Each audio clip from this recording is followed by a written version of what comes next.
Hey guys, it's Jenny. Alrighty, today we have some new orchids to present. Yep, I went ahead and made a little haul on eBay.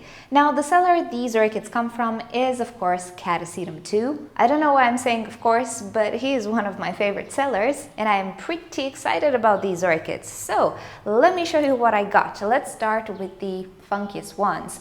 This is a bulbophyllum. I always wanted to expand my collection. But before we get into the bulbophyllum, it came on a cork slab and it also has some moss. Now, I'm not very knowledgeable with mosses really, but I wanted to ask you guys, do you think this is sphagnum moss? It doesn't necessarily look like it, but then again, I've never seen live moss. However, I was always interested in having some. Many people use live sphagnum moss to grow carnivorous plants in and also as a top layer for orchids, so I thought this would look really pretty on top of the orchid pot. However, I'm not entirely sure if it's sphagnum moss, so you guys should tell me, especially if you have live sphagnum moss, if this is it. I don't think it is. As far as I know, it's pretty hard to come by, but I'm gonna try to save it. It is a pretty moss and it is alive. Alrighty, so returning to the orchid, as I was saying, it is a bulbophyllum, and this is the bulbophyllum echinolabium. Now, I've seen this guy in bloom in Wade's orchids, and P.S. I'm gonna link you to Wade's video down below so you see what I mean. I fell in love with this bulbophyllum. As far as I know, it is the bulbophyllum with the largest flower. It is also a sequential bloomer, and the flower is spectacular. It looks fantastic. I absolutely want to have this thing in my collection. Downside is, it's stinky. This bulbophyllum is pollinated by flies, so you can imagine that the flower would smell like something decomposing. I'm not gonna get into the details, I'm pretty sure it's foul, but since I don't grow my orchids in the same house I live in, I figured, why not? I love bulbophyllums and the shape of the flowers, and many stinky bulbos are actually really fantastic looking. So if this was a good decision or not, I'm not entirely sure. We're just gonna have to wait and see, but I'm really excited for this little guy. As you can see, he's tiny.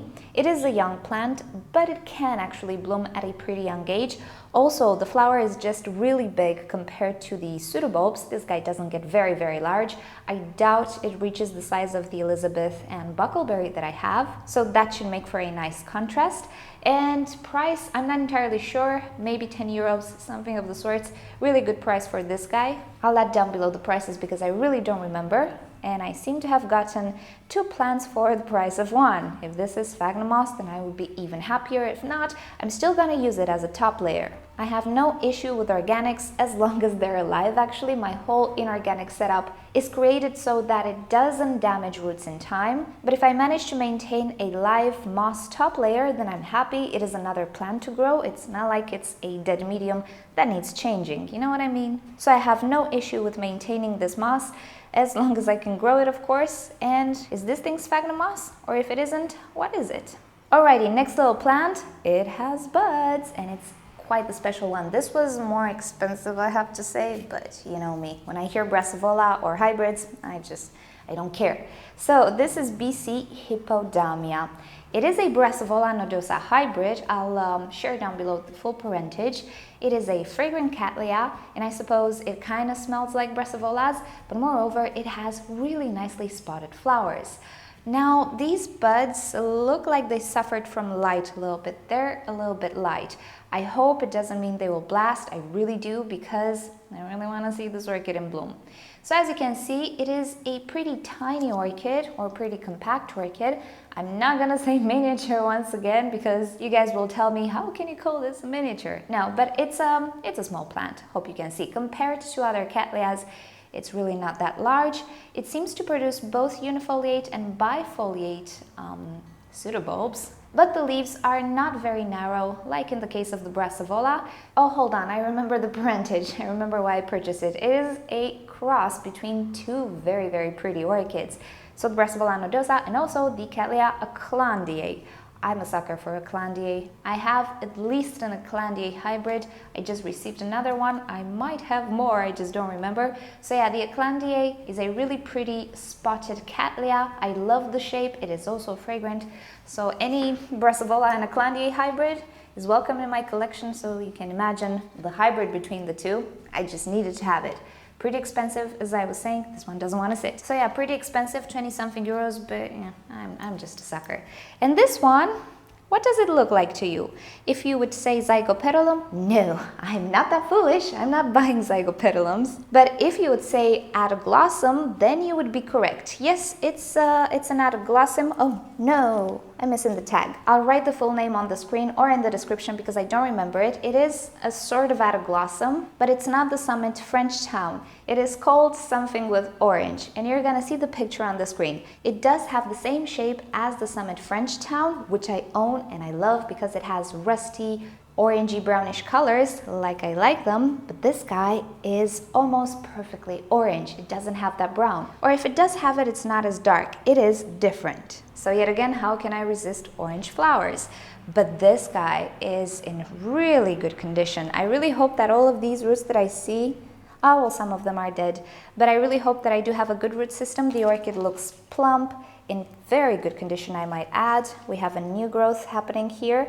This guy was also in bloom, but it doesn't have the spike anymore. However, I do believe the picture that Cattleya 2 showed belonged to this one, so I'm pretty sure it is what it's supposed to be. I've never had mislabeled orchids from Cattleya 2, but I did see that he did mislabel some orchids. He had the Lazio at some point and he was calling it something totally different, but this I verified. It is indeed what it's supposed to be, and I am truly excited to have it. My intergeneric and Oncidium collection is getting bigger again. The price for the Adaglossum, yet again, I don't remember it, but it's around 10 euros or so.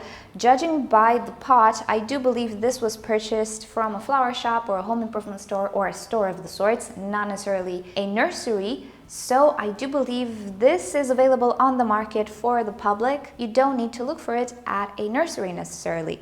This, on the other hand, it's the very first time that I hear about this primary hybrid of acclandiae and nodosa, so I'm hoping for great things. And well, about the bulbophyllum, what can I say? Just watch Wade's video. This guy is fantastic and fantastically foul smelling, but we'll see what's gonna happen. So I'm thinking I want to repot this guy in inorganic, but as a top layer I do want to use this little moss. It looks okay. I would try to pick the healthiest looking strains, and if you have any idea of what this might be, just let me know and I will do my research.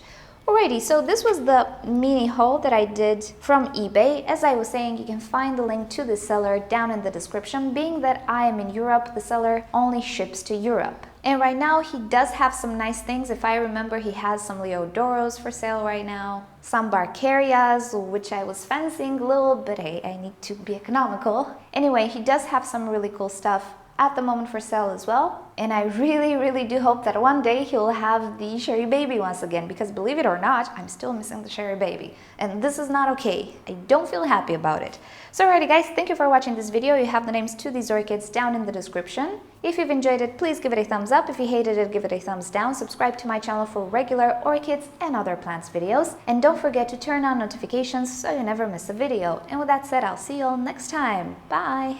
Someone is starting to smell like cranberries. Now, I've had this guy in bloom about 2 or 3 years ago. This is the Dendrobium anosmum crossed with Cretaceum. Now, when it first bloomed, in the first day it smelled a bit sickly, it smelled a bit too much, but then it got very mild. For an anosmum, this is not normal. But when this guy bloomed a few years ago, it was full winter, it was gloomy, I was back in Romania. Right now it's May, it's very warm, it's very sunny, so fingers crossed for a better smell, because this is supposed to be one of the best smelling orchids in the world.